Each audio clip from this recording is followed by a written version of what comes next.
Hello, guys. It's Miss Sam, and we are reading Chapter 6 of One Half from the East by Nadia Hashimi.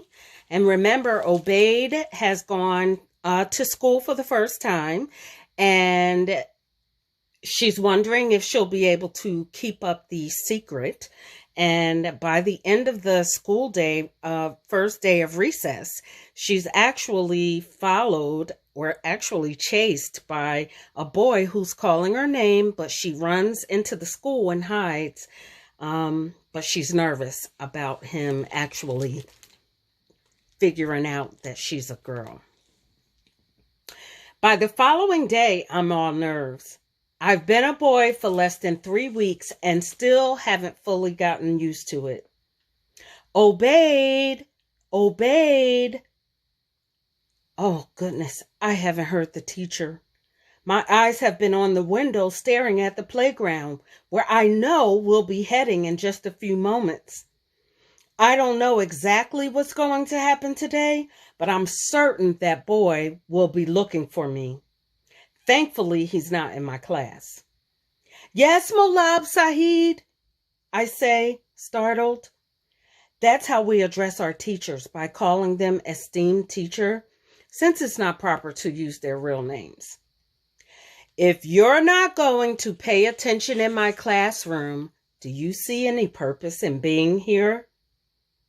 I hang my head, knowing a classroom full of eyeballs are on me.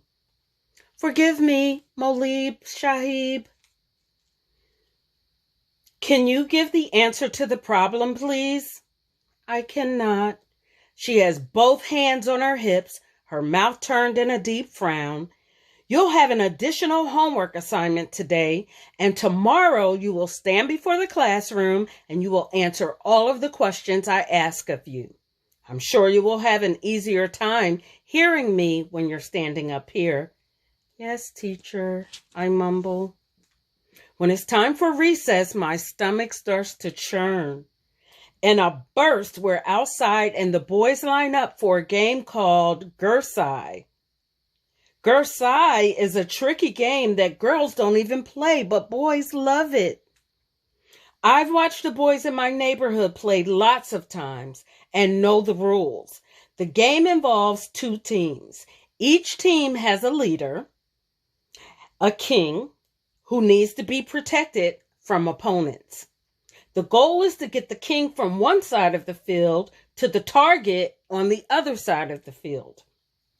Along the way, anyone who is trying to knock over their challenges, or anyone who falls, is instantly out of the game.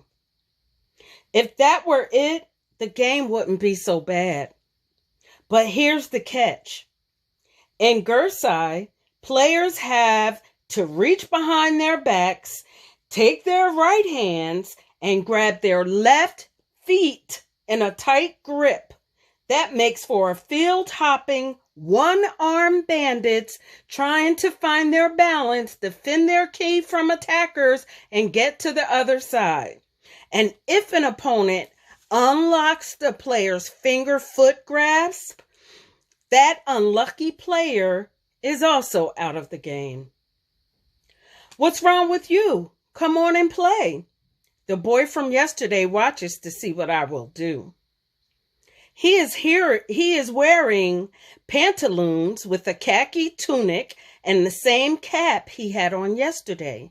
I know I will attract some attention if I try to hide behind the boys playing marbles, so I nod as cool as I can and wander over to join the second huddle, the one with fewer people. The boy is on the other team. He gives a half smirk. Hey, girls, the tallest boy on my team calls out. I look over in a panic, only to realize that he's talking to the other challengers. Hey, girls, have you chosen your king yet? The sooner we start, the sooner we can knock you over, so hurry up. There are chuckles. Are you any good? Asked the boy standing next to me. I start to shrug my shoulders, but then it turns into a shaking of my head. Gersai is one of those boys things that I know about for sure. But if I try to do it, well, let's just say I remember what it feels like to have a warm puddle of urine in my shoe. I don't know, I mumbled. We stand together and listen for Bashir's orders. Since he's the tallest boy and the older in the class, he's the captain. I stare down at my sandals. All grouped together is a collage of leather, rubber, and plastic. None look new, so mine, hand-me-downs from my cousin, blend right in. Ready? The boy called out to us. They're in a loose cluster on the other end of the schoolyard. My heart starts to pound. Boys, grab your feet, Basir commands. Here we go. I lock fingers with my toes, my shoulder tight as I reach behind me. I wobble and I look around to see if anyone notices. They all look steady on their feet, as if there are magic rods running down their spines that keep their bodies upright. Attack! The battle cry rings out, carrying across the yard and overpowering the sounds of the girls. Get 'em! Get 'em! Watch out on your left, on your right. I hop to my right, my left arm flailing and wishing for a solid chunk of air to steady myself. Bashir is just a few feet away. How are they doing this? If I can keep a good distance from Bashir, then maybe I'll be able to stay out of the action. That's the strategy I'm going with. I tighten my grip and dig in my fingers into the front of my sandal. I take a few hops forward, a zigzag from where I started. They are now on us. 10 boys taking small hops toward us, shoulders and elbows jutting out as they near my team. The clash begins and the boys start bouncing off one another. Get 'em! Get 'em! I watch Bazir take a few steps forward. 2 boys from the other side have been knocked out, falling onto their backsides. I watch them rise and walk over to the sidelines, faces sour. Ooh, I direct my attention forward again, reminding myself not to pivot. That's when the boy with the wizard's cap catches my eye. He's staring right directly at me, as if there's no one else in the yard. I bounce in the direction of my teammates, unsettled by his glare. But he comes straight at me. Ignoring the tangle of the boys, he rounds his way to me just as I try to bury myself amid my team. I'm not quick enough. Look out! He's a few inches taller than me, and his eyes are narrowed.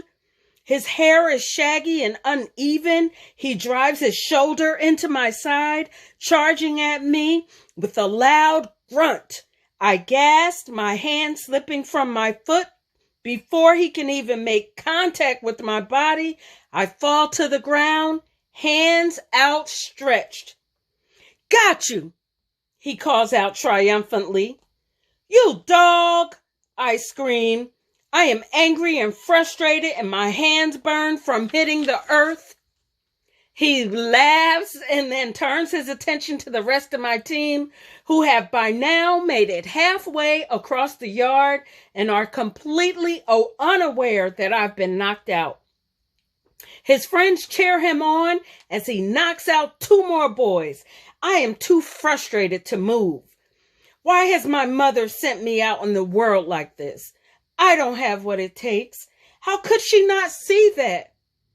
It is easy to dance like a boy. Boys sway side to side and raise their arms like they are hoisting up trophies. That's all they do. But everything else is so different from being a girl.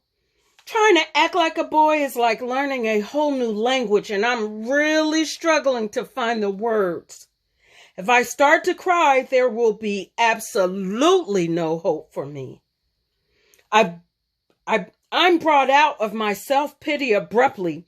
The boys are shouting, "My team has been toppled, every last one of them, even Basir. The Wizards boy who knocked me over has ripped through my classmates like a vengeful tornado. He will look my way. I will stand." Whew, I should stand. I can't even get to my feet fast enough. I'm a tangle of clumsy joints and wimpy muscles. Why did I ever think I could do this? I watch the boy. He is grinning triumphantly. His friend throws an arm around his neck in a playful headlock. The boy in the gray pantaloon takes off his wizard's cap. He steals a look over his shoulder and stares me directly in the eye. His eyes sharp.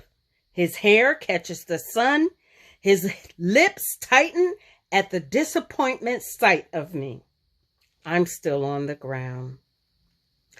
Well, guys, that is the end of chapter 6. And now I will share with you a list of read-alikes. I am not going to finish the book, but I will share with you a list of read-alikes.